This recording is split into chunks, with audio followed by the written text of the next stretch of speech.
ഇപ്പോൾ അച്ഛൻ അജാസിന്റെ പ്രതികരണം കൂടി നേരത്തെ സ്നേഹ പറഞ്ഞു, അജാസ് പറയുന്നുണ്ടായിരുന്നു ചില കാര്യങ്ങൾ, എന്നത് കൂടി ഒന്ന് കേൾക്കാം. രാവിലെ ഇവളുടെ ലേള ഒച്ച കരച്ചിൽ കേട്ടിട്ടാണ് ഞാൻ എണീച്ചത്. അനങ്ങളിലാന്ന് പറഞ്ഞിട്ട് ഓടി ചെന്നു. എനിക്ക് ചെറുതായിട്ട് ഹാർട്ട് ബീറ്റ് പോലെ തോന്നി. കൈയൊക്കെ മരിച്ചിട്ടുണ്ടായിരുന്നു. ഞാൻ ചുമ്മാ വെച്ച് നോക്കിയപ്പോൾ ഹാർട്ട് ബീറ്റ്. ഞാൻ പറഞ്ഞു പേടിക്കേണ്ട, ഒന്നുമില്ല, ഹാർട്ട് ബീറ്റ് ഉണ്ട്, ഇപ്പോൾ തന്നെ ആശുപത്രി ഉണ്ടാകുന്നു പറഞ്ഞു.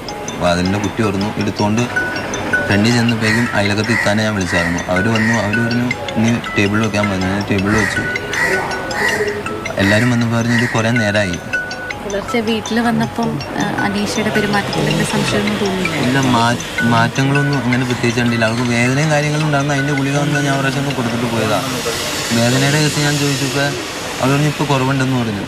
പ്രത്യേകിച്ച് അത്രയും മാറ്റങ്ങളൊന്നും എനിക്ക് ഇല്ലെങ്കിൽ അങ്ങനെ എന്തെങ്കിലും തോന്നുമായിരുന്നെങ്കിൽ ഞാൻ രാത്രി ഞാൻ അറിയുമായിരുന്നെങ്കിൽ അപ്പം തന്നെ അറിയിച്ചേനെ. ഇപ്പോൾ എന്തെങ്കിലും ഈ കുഞ്ഞിനോട് എന്തെങ്കിലും, അതായത് എന്തെങ്കിലും ഈ അനീഷയുടെ സ്വഭാവത്തിൽ എന്തെങ്കിലും ഒരു മാറ്റം? എൻ്റെ ഫ്രണ്ടിലൊന്നും ചെയ്തിട്ടില്ല.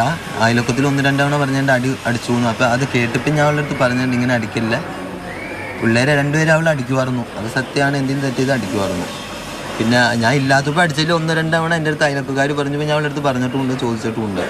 അടിച്ചു എന്ന് അവളും പറഞ്ഞിട്ടുണ്ട്. പക്ഷേ ഇങ്ങനെയായിട്ട് ചെയ്യുമെന്നുള്ളത് അറിയാൻ പാടില്ലല്ലോ. കുഞ്ഞിൻ്റെ അമ്മ എവിടെയാണ്? കൽക്കട്ടയിലെ ഞാൻ വീഡിയോ കോളിൽ കാണിച്ചു കൊടുത്തു. അവളായിരുന്നു വീഡിയോ കോളിൽ. പിന്നെ എൻ്റെ സ്വന്തക്കാർക്ക് കാണിച്ചു കൊടുത്തു.